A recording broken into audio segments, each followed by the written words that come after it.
Ike, thank you so much for joining me, man. It's good to have you. I know we've talked for a while, off and on, about making this Yeah. happen. So I'm glad we can make it happen. Could you give our watchers and listeners a brief intro about who you are and your ministry? Yeah, Jeff, it's so good that we could finally make this happen. Super excited to be on here and get to have a conversation with you. Yeah, as you said, my name is Ike Miller. I am a pastor in North Carolina. My wife Sharon and I lead Bright City Church. It is a plant that we launched about 4 years ago, and so we have gone through the pandemic together. We were about a year and a half old when the pandemic hit, and so as you can imagine, that was quite Wow. anxiety-inducing for a Yeah, young church. absolutely. Yeah. So we have made it through. We're on the other side, and I also do some writing. I did a PhD in theology, and so I've published a little bit in the area of theology as well. So, yeah, that's what I do.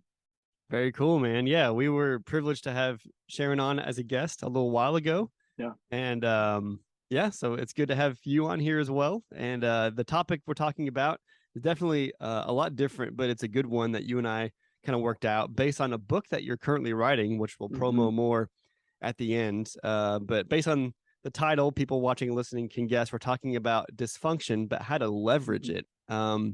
When we lead people in our churches, um, everyone's going through difficulty and dysfunction, and it's usually brought up from the approach of, okay, how do you see God working in that and make and to form you and sanctify you to make you better on the other side? But I think there's Yeah. more to that than this, Hmm. just that perspective, and it affects how we pastor, how we lead, how we preach, and for youth workers, Yeah. how we guide our students and their families Hmm. through that as well. So Yeah. Ike, you're writing a book, and let's start with, how did you arrive at this topic Yeah. to write a book about? Yeah, so probably 8 or 10 years ago, I came across a book. I don't even remember how I came across it now, but it was called Adult Children of Alcoholics. Okay. And I was like, what is that?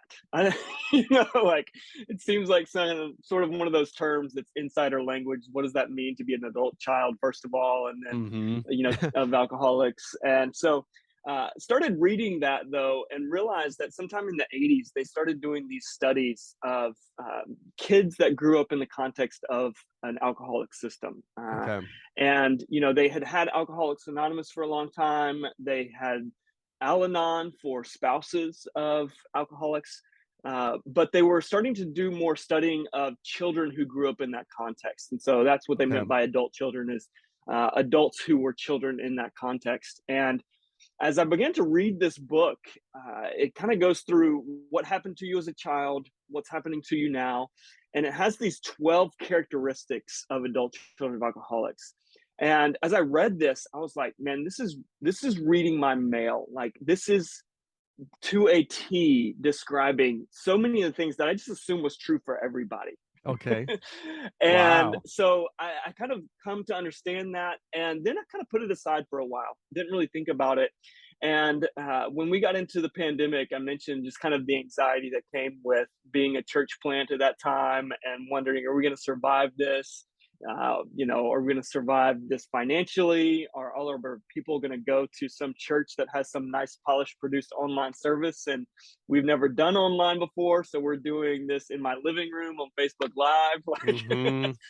and then you throw on top of that the political unrest of 2020, the racial tension, Mm-hmm. the polarization around how you handle COVID as a church. And I just found myself eventually just hitting a wall emotionally and having to take a little bit of time off and really work through where did that come from.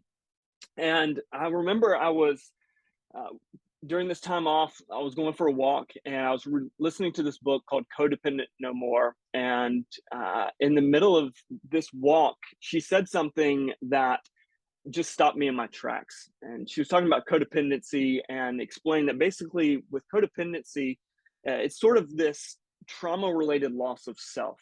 This you've experienced something that has led to you losing your sense of identity of who I am.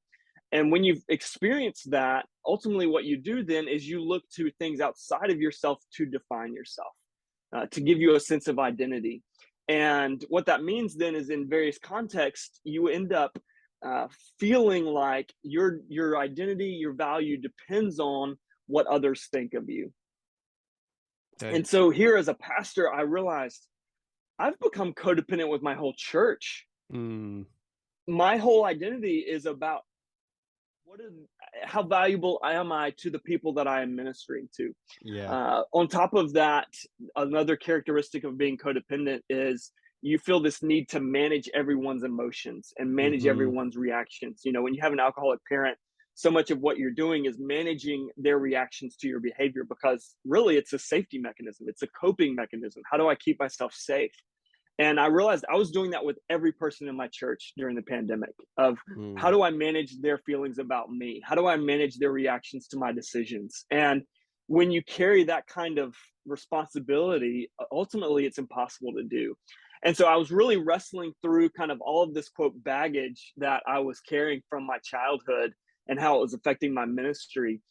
And as I did that, though, I began to ask this question of, is it just negative things that shaped me? Are there positive ways that it's actually prepared me for leadership? And as I was beginning to ask that question, that kind of moved more broadly to, you know what, I think there's actually ways that the challenges of my childhood actually prepared me for good relationships and for healthy relationships, and wanted to kind of dig into that. And so that's kind of how I came to this book title and topic and started digging into that deeper. wow. Wow. Yeah.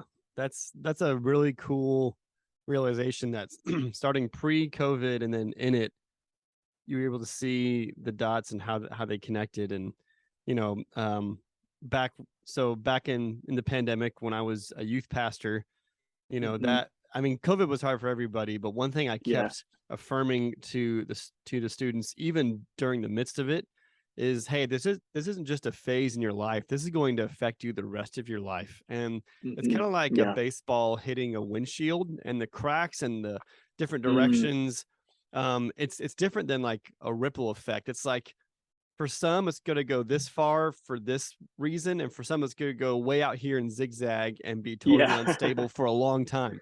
And Yeah. the thing that happened with me during COVID is I decided to launch a podcast.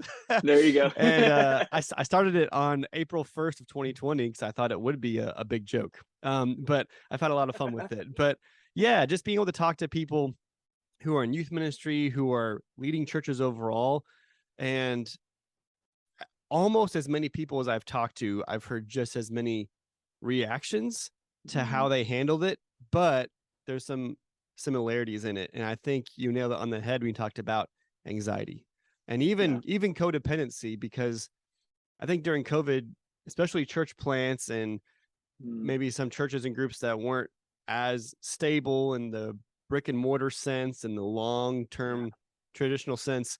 I mean, obviously it's your paycheck and how you provide for Yeah. your family, but also it's like, hey, we're just getting this ministry launched off the ground, and now is it gonna spiral out of control Mhm. before it even gets going? And That's there's a right. lot there's a lot mixed up in that. And Oh, when man, yeah. it's, when it's you, or in this case you and Sharon leading that, it's um yeah, there's probably a lot of anxiety and feelings that were Oh, going yeah. on in the Yeah. Miller household. And That's right. but I think it's, I'm really grateful, and I know you are as well, of God being able to reveal just kind of Mhm. what you're reading, what you're already feeling, and then being able to Yeah. actually put, well, I guess when the rubber meets the road in that sense with the pandemic, of being able to see, okay, here's why I'm actually having a hard time. And Yeah. it's linked Yeah. to a lot more in my life besides, oh Mhm. no, pandemic. And Yeah. yeah, that's a really cool thing to be able to connect. Yeah, I often talk about how the pandemic was kind of this vice that pressed all of our pain and trauma to the surface of our lives Mm, in a way that kind of forced us to deal with things yeah. or to not deal with them and have catastrophic, effects on our lives. But Hmm. it really forced things to the surface that either we could distract ourselves from dealing with day-to-day life, or uh, could find ways of kind of pushing down and not listening to. But being in a pandemic where there is this sense of a loss of control, there is this sense of heightened anxiety, there is fear, there is this anger honestly, that we were seeing in our culture, especially during that time. It just allowed all of that and forced all of that to come to the surface. And I think that really is what made that such a challenging season for so many of us. Mm-hmm. Yeah, I agree with that. I agree with that. So with difficulties and dysfunction from childhood or current circumstances, Yeah. let's start with how to pastor, lead, and preach about leveraging that reality. So, Ike, what do you think are the main points for doing that well in the context of leading our local church?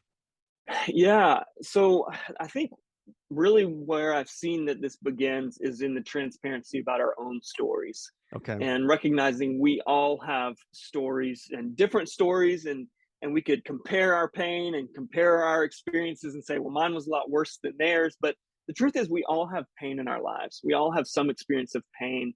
And I think what I've seen, at least in my experience as a pastor, has been there is this pressure on us as pastors to present this image of a perfect life or a really good life. Kind of, Yep. I want to put on display the good life that Jesus talks about us having, the abundant life.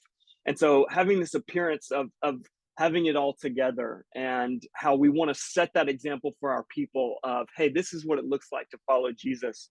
But I think the unintended consequence of that is it creates a culture of image management for our people, of a Mm, need to come into church appearing as though we already have it together, yeah. which is counter to what the church should be there for in the first place, as a place of healing, of a place of restoration. And so that isolates us as the pastor because we feel like we can't talk about our pain, we can't talk about our past experiences and how those kind of continue to impact our lives.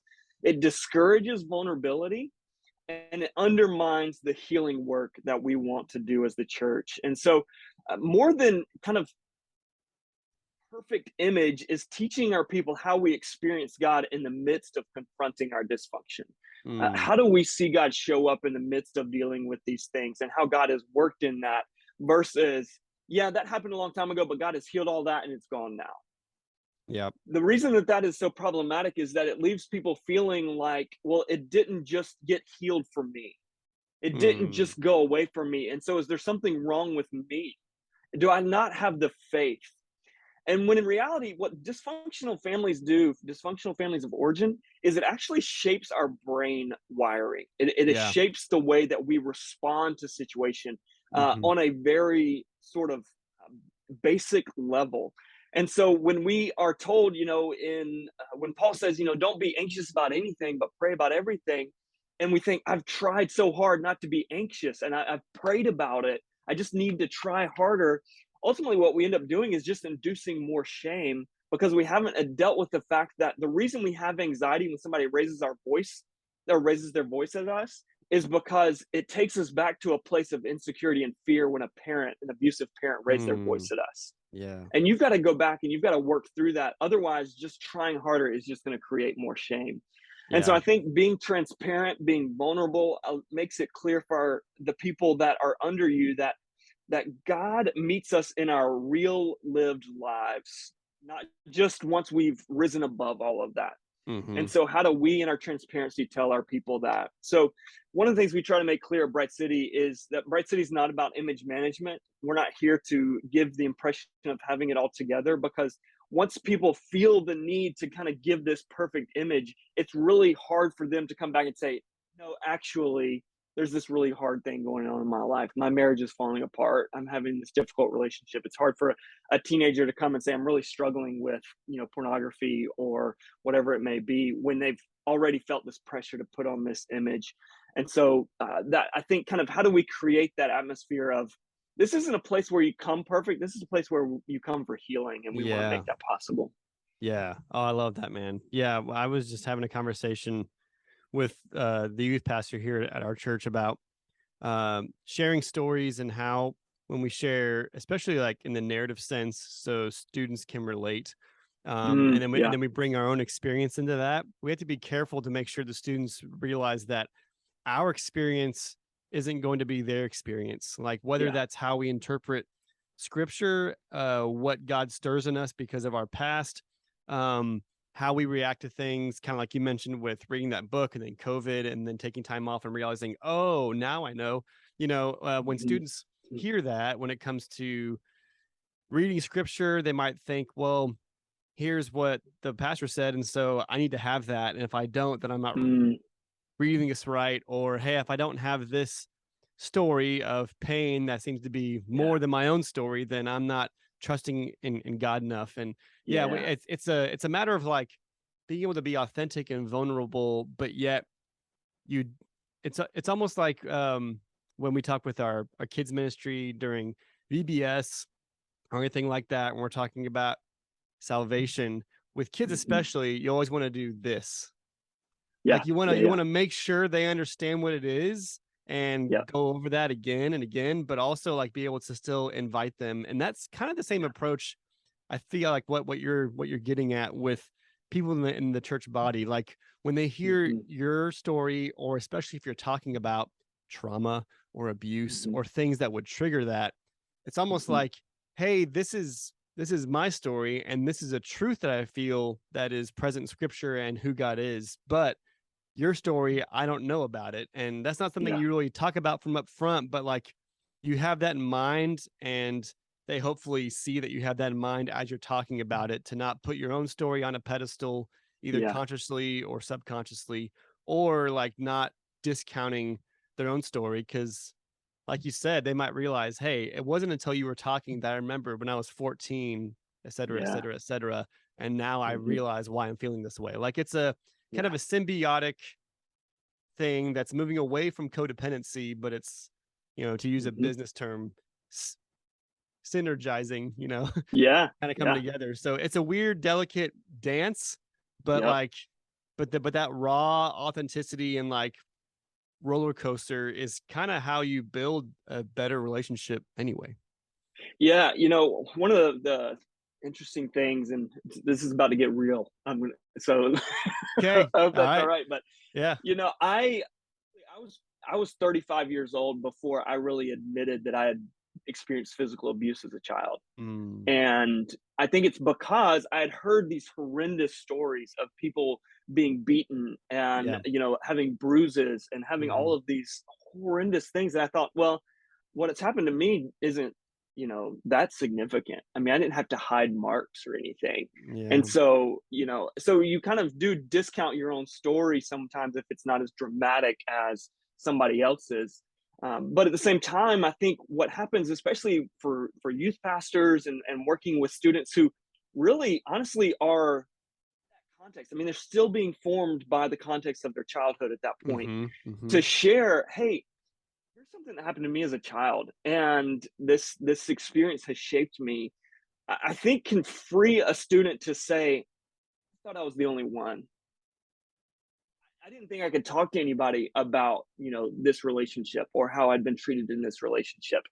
And so it can actually kind of create space for students to bring stories that they didn't think that they could bring otherwise, didn't think it was safe, didn't think it was acceptable. And, and I think the other tension with teaching our own stories sometimes, or teaching from our own stories, is the feeling of like that sense of, man, I am putting my own story on a pedestal. I'm making myself kind of the center of this story. But I think really, and I could be wrong about this, but I think when people listen to me preach, at least, uh, they're bringing their own story and trying to connect it to my story. Yeah. They're trying to say, okay, what can I take from his telling of his story to learn about my story? Hmm. And they're doing that connective work for themselves. And so I can tell other people's story, but it's not going to be as authentic as I share my own story. And I Yeah. think people are going to connect more deeply with the pain points in particular when I am able to share authentically from my story. So, Yeah, absolutely, man. yeah. And I think, especially in terms of the wider congregation, as a pastor, it allows you to connect and there's always joking and self-deprecation on stage, but also Yeah. like to realize, hey, even though like I'm the pastor, I'm just a shepherd pointing to our great Yeah. shepherd, and the Yeah. things that you wrestle with are things that I wrestle with, and God simply has placed me in this position to walk with you and help guide you, but it Yeah. doesn't make me better. Right. And it doesn't make my experiences more vivid or more real than yours. And Yep. yeah, it's just a good reminder of like, hey, brothers and sisters in Christ. It's not just Mhm. a hierarchy type thing, and it Yeah. makes you relatable. Well, Yeah. we've talked a little bit about students. So we have that Mhm. that wide approach about leading, about what to keep in mind when you're preaching, how to relate. For youth workers and youth pastors who are watching and listening, Yeah. how can they take some of those principles and adapt it more toward youth ministry and being able to help students who are facing their own difficulties and Yeah. dysfunctions at home? Yeah, I mean, kind of like I said, with youth ministry in particular, these students are still in that context, that dysfunctional context that they're being formed by, or Yeah. maybe there was a relationship with a step parent of some sort that relationship is now gone, but they're still being formed by the impact of it. They're Hmm. still in the context. They're still with the parent who was married to that step parent, or whatever it may be. And so, in many ways, what they experience is still forming them, and it's very literally still forming their brains, their emotional development. And so the reason that is all important, in that there's a few things but the first thing that I would say is, uh, from a theological level, having a more dynamic concept of sin. The reason I say that is because I think a lot of times when we think about sin, we think particularly about disobedient behavior to God, or hearts that are inclined away from God. And when we name behavior as sin, um, we add to action that is not always we add guilt to action that is not always the outworking of their own disobedient heart. Hmm. uh, and so being slow to name behavior as sin, because some behavior may be the outworking of a parent, a sibling, a step parent's disobedient heart, Yeah. not their own disobedient heart. Hmm. Another way of saying that is when we think about the fall and we think about the brokenness of creation, sometimes we're broken because of our own sin and our own actions, but sometimes we're broken because of the sin that others have done to us. Mm. And so I think being very careful about what we name as sin, or how quickly we move to naming a student's behavior as sinful, Yeah. because it may not be that they're just, disobedient to God. It may be, man, they are in a painful situation. They don't know what else to do with the pain that they're carrying. Yeah. And so when it quickly gets named as sin, it quickly becomes full of guilt then as well. Yeah. Yeah. I think I think that's always been the case in some respects, but even more so now with the awareness of abuse and trauma, but also just Yeah. the mental state of Gen Z and Gen Yeah. Alpha. I remember listening Yeah. to Kara Powell talk about how in the Mm, pandemic, 18 or 13 to 24-year olds, that depending on the demographics and the length of time for the survey, um, depression and anxiety tripled or even mm, quadrupled. And yeah. so that's definitely one of the things I had in mind when I would tell my own students, hey, this is going to affect you the rest of your life. Yeah. And especially with the shame culture that I grew up in, probably, and Yeah. probably Sure. so did you. And it's Yeah. definitely a very much here's a list of do's and don'ts. And if you Mhm. do one of these, then that's not good. And Yeah. yeah, so being able to Yeah. kind of pause for yourself and make sure that you're listening more than you're preaching, or especially Yeah. doing this, you don't want to do Yeah. that. And Yeah. students are, I don't want to say they're fragile. I think what it is it's us and them all being more aware of some unhealthy practices in the past, kind of like shame Mhm. culture and purity culture Mhm. for us, and Yeah. making sure that the approach we take is no less reminiscent of the truth, but it is more caring, and it's more of Yeah. that grace and truth that John 1 talks about from Jesus' Yeah. standpoint. So yeah, it's Yeah. kind of a hard tightrope, more so with students than it probably is with adults. Yeah. Yeah. A couple other things too along those lines, and a story that helps illustrate this. But there's a book called Anatomy of the Soul, which is written by a psychiatrist named Kurt Thompson, and Okay. he's also a Christian and a follower of Jesus.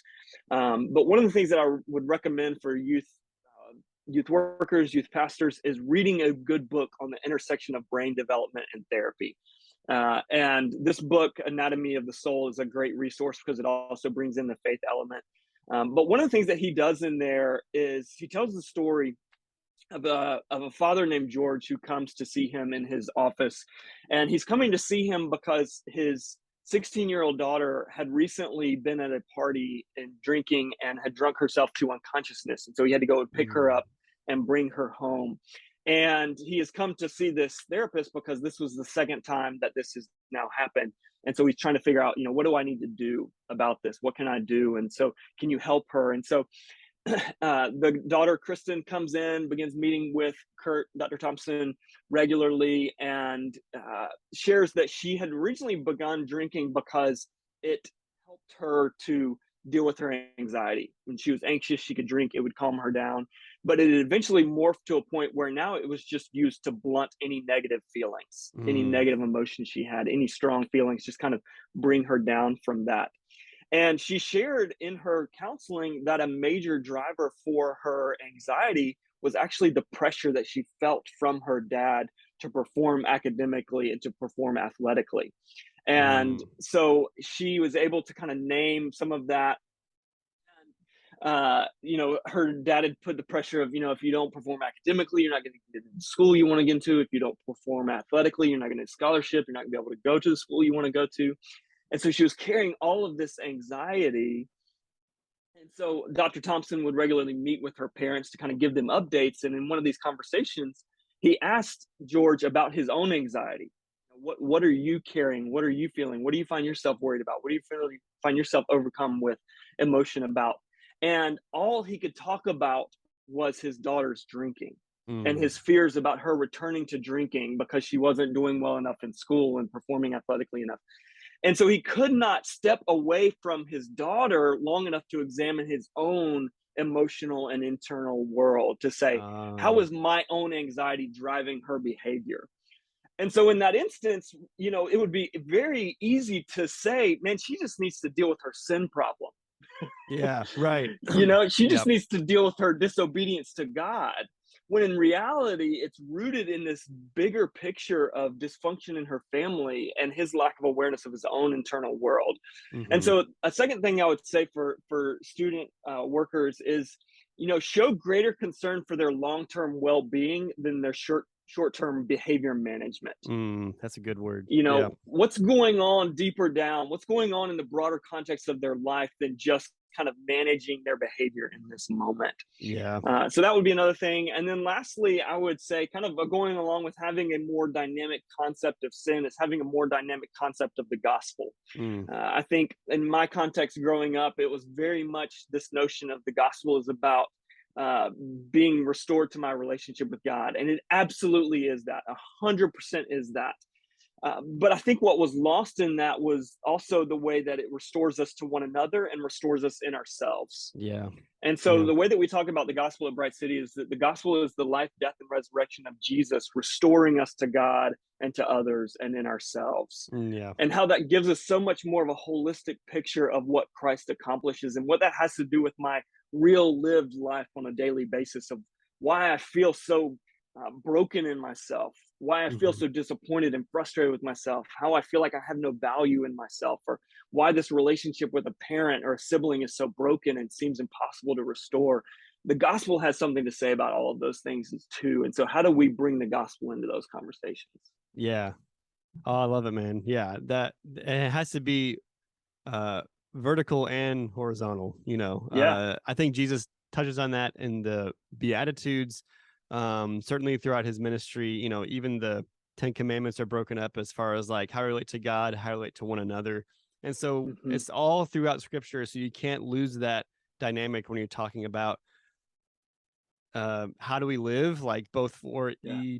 e- eternity, but also just like now, and how you represent the church. And Yeah. yeah, it's easy to get Well, caught up and in that kind of stuff when the behavior is like really intense, and you're like, well, I have to solve it, but really you're just kind of patching it and not dealing yeah. with long-term stuff and how that's get affected. Well, and even with kind of the vertical and the horizontal, there is a third dynamic that I think we've left out of the conversation altogether, which is that like inward, the Mm, internal, the like, I don't know what the other word for it is, but yeah. I don't know if you're familiar with this term, but one of the uh, so there's a diagnosis that um, I can't remember what the old term for it is, but the new term, the language they use is dissociative disorder. Okay. Yeah, I've So heard of it. Yeah. I think it previously was kind of multiple personality disorder, but now it's kind of dissociative identity disorder. Hmm. And what it's kind of emphasizing is the way that we have different parts that are responding to different periods of our life. There are coping mechanisms. There are ways with dealing with different parts of our lives. And on a much smaller level, what they've been talking about is how that's true of all of us. We talk about, Hmm. there's a part of me that feels this way. There's a part of me that feels that way. And so a lot of our work for healing is actually reintegrating these broken parts of ourselves and how Hmm. Christ wants to come in and be a part of that reintegration process. And so kind of understanding that there's the vertical, there's the horizontal, and then there's the internal, what's going on Yeah. inside of us that Christ wants to heal. Yeah, that's good. We definitely can't forget about that because m- many times that's the starting place for how we deal with the vertical and the horizontal is how you Yeah, deal with the personal to begin with. yeah, Awesome. yeah, Well, man, this has been fun. I could talk about this for a long time, yeah. but this has been a lot of fun. Tell us a little bit about your book and when Yeah. it's coming out. Yeah, so the book is titled Good Baggage: How Your Difficult Childhood Prepared You for Healthy Relationships. Nice. It is going to release in September of 2023, so we got a little Okay. bit of time, but excited to be spreading the word on it and getting it out there and all of that. So yeah, so at that point it'll be available wherever books are sold for you to pick up a copy. Awesome. Awesome. Where can people keep up with you and connect with you online? Yeah, so I'm most active on Twitter and Instagram, and handle is just at Ike F Miller. Okay. Awesome. Well, Ike, it's been a lot of fun, man. Thank you for coming on with Yeah. us. And yeah, hope to talk more in the future. And next year, we're going to promote the heck out of your That book. sounds great. I love Yeah. it. Jeff, thank you so much for having me on, man. It's such a blast. I really appreciate it. Yeah. Thank you, man. Well, that does it for today's podcast episode. Thanks so much for tuning in. If you haven't already, please like this video and subscribe to this YouTube channel so you can have a heads up about when we have new content. Also, if you ever listen to podcasts in the car or somewhere else, please follow us on your podcast player of choice. We are on every single one of them.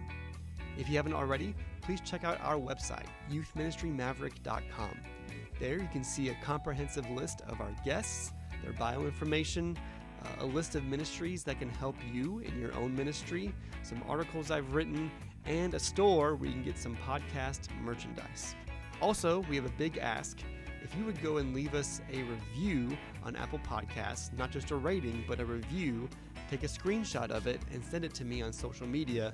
And in return, I will write you a thank you card and send you some podcast merchandise that you can't buy on the store. Well, that does it. We'll catch you next time. Adios.